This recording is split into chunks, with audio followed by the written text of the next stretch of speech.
नमस्कार. आज दिनांक 9 जानेवारी 2015. आजची तिथी पौष वद्य चतुर्थी, वार शुक्रवार. दिनविशेष राष्ट्रीय पर्यटन दिन. सिटी न्यूजच्या प्राईम टाइम बातमीपत्रात प्रेक्षकांचं मनपूर्वक स्वागत. बातमीपत्राची सुरुवात करूया सुविचार मालेने.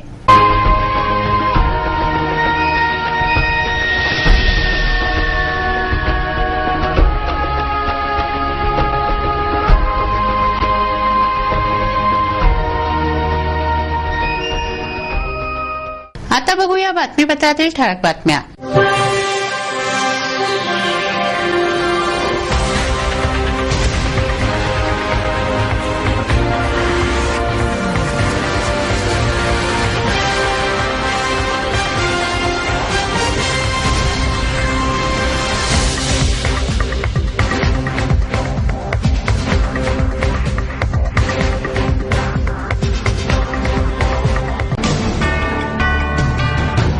चला बघूया बातम्या विस्तारित स्वरूपात.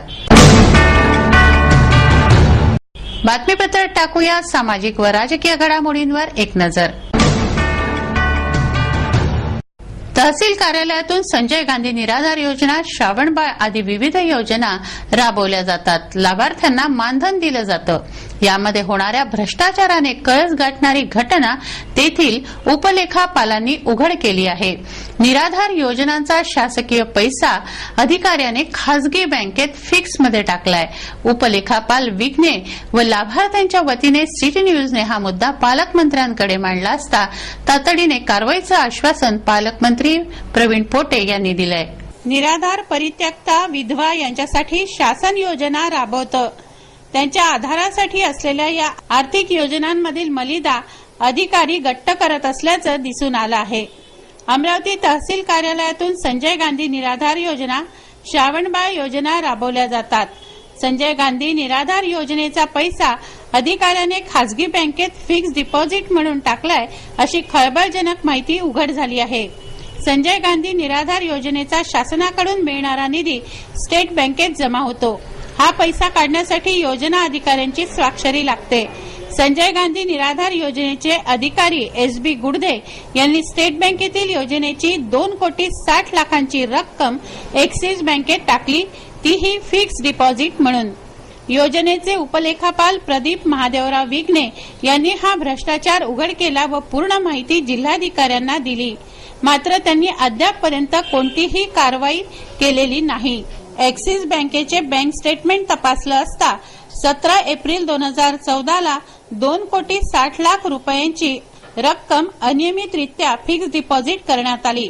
शासकीय व्यवहाराच्या शासनाच्या कोषागारातून वेळोवेळी काढलेल्या रकमा या त्वरित संबंधितास वितरित व्हायला पाहिजे, परंतु मंजूर झालेल्या लाभार्थ्यांच्या रकमा 6 ते 7 महिने संबंधितांना वितरित न करता त्या अनियमितरित्या अवितरित ठेवून फिक्स डिपॉझिट करण्यात आल्या, ही अत्यंत गंभीर बाब आहे.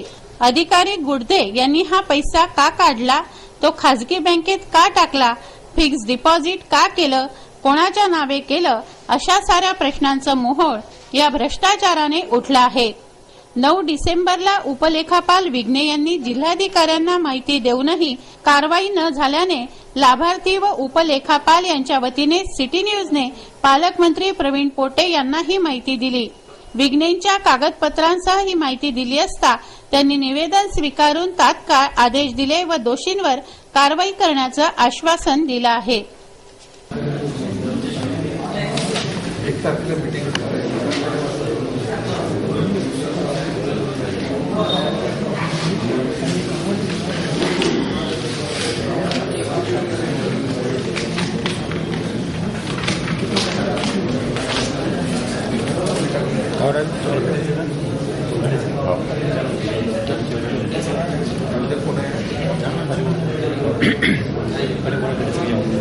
शहर वाहतूक शाखेने शुक्रवारी नो पार्किंग मधील वाहनांवर कारवाईचा बडगा उगारला.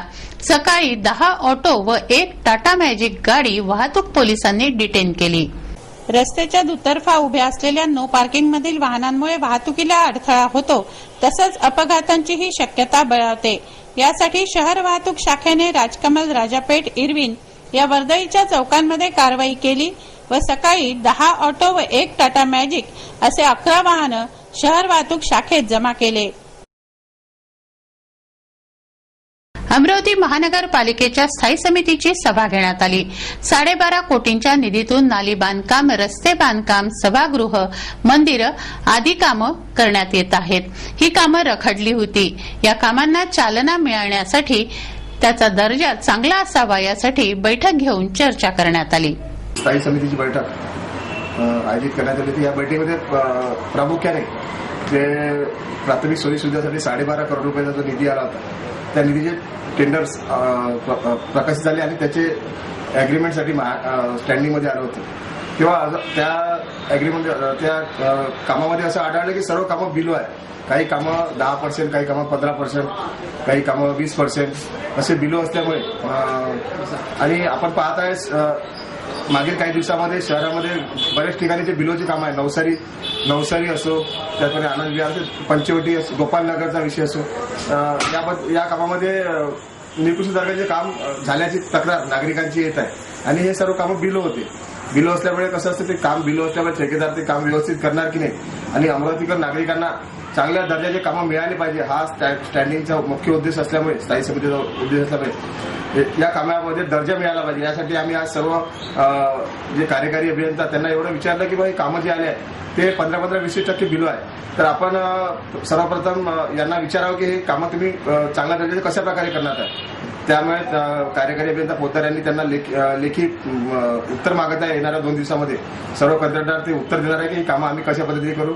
आम्ही त्यांना म्हटलं आहे की तुम्ही जबाबदारी घेताय का हे कामं बिलो असल्यामुळे चांगले करून घ्यायचे. ते कार्यकारी अभियंता पोतदारांनी सांगितले की यांना 2 दिवसामध्ये आपण उत्तर मागणार आहे की तुम्ही हे कामं कशा पद्धती बिलो असताना सुद्धा चांगले कामं कशा पद्धतीने करणार आहे. या संदर्भात सर्व उत्तर आल्यानंतर ते जर उत्तर समाधानकारक नसले तर सर्व कामं पुन्हा रिकॉल करून तातडीने कामं शॉर्ट टेंडरमध्ये हे सर्व कामं रिकॉल करून शॉर्ट टेंडर लावून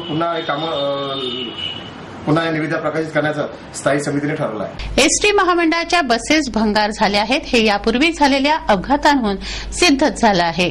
शहरामध्ये बंद पडणाऱ्या बसेस भंगार झाल्याचं व बदलाची गरज असल्याचं सांगताहेत. राजापेठ पोलीस ठाण्यासमोर बस बंद पडली. चालकाच्या सतर्कतेमुळे अनर्थ टळला, अन्यथा या बसने पेट घेतला असता. राजकमल व राजापेठ चौकात गुरुवारी महामंडळाच्या 2 एसटी बंद पडल्या. MH40 N9297 क्रमांकाची यवतमाळ अमरावती ही बस राजापेठ पोलीस ठाण्यासमोरच बंद पडली. या बसच्या ब्रेक लायनर मधून धूर निघाल्याने बस बंद झाली. चालकाच्या सतर्कतेने पुढील अनर्थ टळला, अन्यथा या बसने पेट घेतला असता. बसमधील प्रवाशांना उतरवण्यात आलं. चालक व वाहकाने पाणी टाकून आग सदृश परिस्थिती नियंत्रणात आणली. या बसने एखाद वेळी पेट घेतला असता तर चालकासह प्रवाशांच्या जीवाला धोका झाला असता. रहाटगाव येथील श्रावणबाळ योजनेच्या 25 लाभार्थ्यांनी 2012 मध्ये अर्ज भरले होते ते गहाळ झाले आहेत. तेव्हा लाभार्थ्यांनी दलालांचा आश्रय घेऊ नये असं तहसीलदारांनी म्हटलं आहे.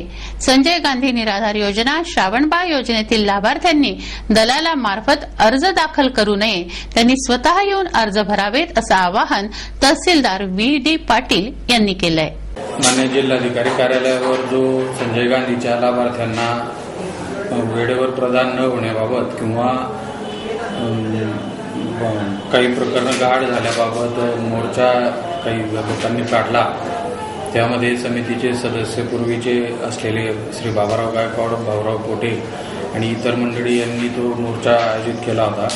त्या अनुषंगाने मी तहसीलदार संजय गांधी योजना मनपा क्षेत्र अमरावती असा खुलासा करतो की 2012 सालची काही 24 प्रकरणं आहेत जी या कार्यालयापुढे चौकशीसाठी पाठवली असता दाखल झालेली नाही.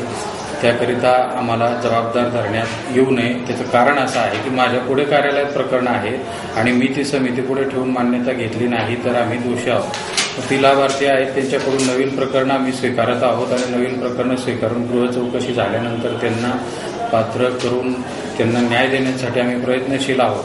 परंतु 12 साली हरवलेली किंवा गहाळ झालेली प्रकरणं आहेत त्याच्यासाठी आत्ताच्या कार्यालयीन कर्मचाऱ्यांना दोषारोप आणि वर्तमानपत्रात चुकीच्या बातम्या छापून येणे ही गोष्ट संयुक्तिक निश्चितच नाही.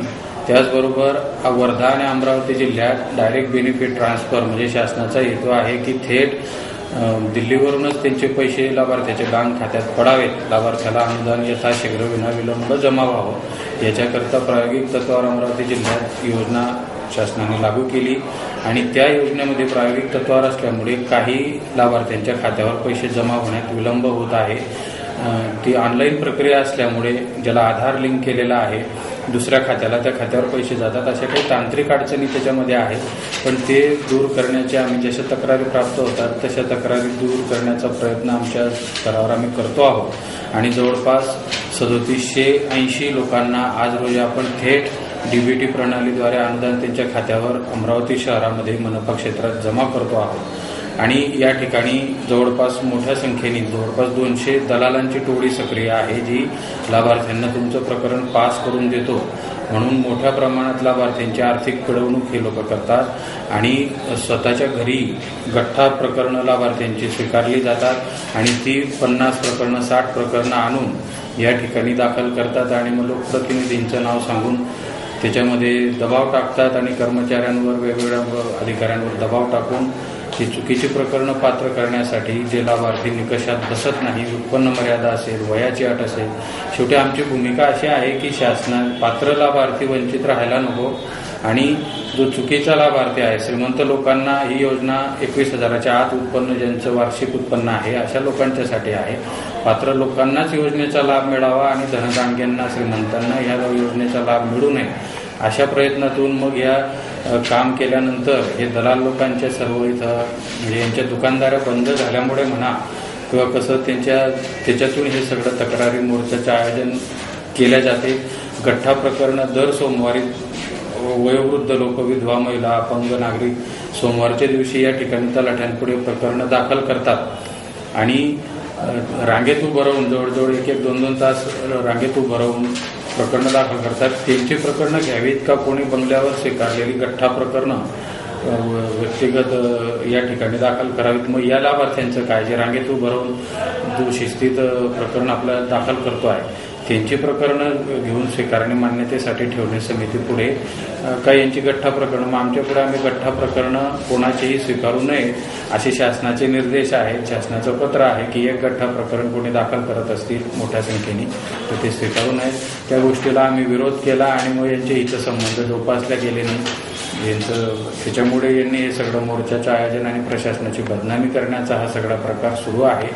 तर या गोष्टीच्या अनुषंगाने असा प्रशासन म्हणून तहसीलदार या नात्याने मी खुलासा करतो की हे दलाल लोकांच्या आमिषाला लोकांनी बळी पडू नये, कारण आपण स्वतःहून लाभार्थ्यांनी अर्ज कार्यालयात दाखल करावा. त्यांची प्रकरणं आम्ही मंजूर करण्यासाठी निश्चित बांधील आहोत, परंतु दलाल लोक जे वेगवेगळे आमिष दाखवून लाभार्थ्यांची आर्थिक पिळवणूक करतात त्यांना सर्व जनतेला, नागरिकांना अमरावती शहरातल्या माझी विनंती आहे की या दलाल लोकांच्या मार्फत प्रकरणं करू नका. आपले आर्थिक शोषण, आर्थिक पिळवणूक, मुळातच लाभार्थी गरीब आहे आणि त्याच्याकडून प्रकरण पास करून देतो म्हणून आर्थिक पैशाची मागणी या लोकांकडून केली जाते आणि ते साध्य झालं नाही म्हणून काही लोक जे पदाधिकारी होते काही असे त्यांच्यामार्फत बदनामीकारक मोर्चाचं आयोजन करून प्रशासनाची बदनामी करण्याचा हा सगळा प्रयत्न सुरू आहे.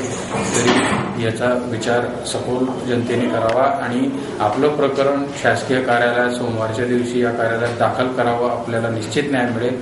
दलालाच्या मार्फत, कोणा मध्यस्थाच्या मार्फत कोणीही प्रकरण देऊ नये अशी या निमित्ताने माझी आपणा सर्व लोकांना विनंती आहे. 3 दिवसीय अग्निहोत्र प्रशिक्षण शिबिराला शुक्रवारपासून सुरुवात झाली आहे. वालकट कंपाऊंड येथे हे अग्निहोत्र प्रशिक्षण सुरू आहे. आचार्य डॉक्टर वागीशजी आपल्या रसाळ वाणीने अग्निहोत्राबद्दल प्रशिक्षण देत आहेत. यज्ञो वै श्रेष्ठतम कर्महा असं भारतीय संस्कृती शिकवते. आधुनिकतेच्या काळात भारतीय संस्कृतीचा विसर पडत चाललाय तर दुसरीकडे पर्यावरणाचा ऱ्हास होत चालला असल्याची ओरड होते आहे. यज्ञामध्ये पडणाऱ्या आहुती पर्यावरण रक्षणासाठीच आहेत. याचं मर्म समजवण्यासाठी अग्निहोत्र प्रशिक्षण शिबिराचं आयोजन करण्यात आलंय. वालकट कंपाऊंड येथे 3 दिवसीय शिबिराला शुक्रवारपासून सुरुवात झाली आहे. आचार्य डॉक्टर वागीशजी आपल्या अमृतवाणीने तर आचार्य ज्ञानेशजी यांच्या मार्गदर्शनात विधीपूर्वक अग्निहोत्र शिबिर सुरू आहे. यज्ञाची शास्त्रशुद्ध पद्धत येथे समजावून सांगितली जाते. जीवन सफल व सुफल होण्यासाठी हे अग्निहोत्र आहे. रूप में जांचने पर वो बड़ा पाया जाए, इसके लिए कुछ अलग पहचान होगी, उसके मानदंड अलग होंगे. कैसे होंगे? ऐसे होंगे कि किसी व्यक्ति के पास आप जाएं, उसके पास पद है, ऊंची पोस्ट है, पावर, अधिकार, उसके पास धन है, बड़ा ऐश्वर्य है, उसके पास बड़ी विद्या है, ज्ञान है, बड़ी कला है, बड़ा कलाकार है, बहुत प्रसिद्ध है. इन चारों चीजों में से शायद चारों उसके पास हो या 2-3 गुण हो, इसकी वजह से वो बड़ा माना जाता है. लेकिन आप उसके पास मिलने के लिए गए, आप तो उसको बड़ा किस आधार पर मानेंगे? केवल 2 ही तत्व होंगे, उसकी विद्या से, उसकी शक्ति से, उसके धन से. आपको कुछ मिला, अगर आपको कुछ वो दे नहीं सकता तो फिर वो अपने लिए बड़ा है, आपके लिए तो नहीं.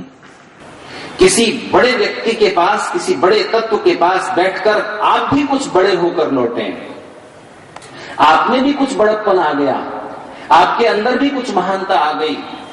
उसके पास बैठकर उस व्यक्ति के व्यवहार से आपको एहसास हुआ कि आप भी कुछ ऊंचे हो गए हैं.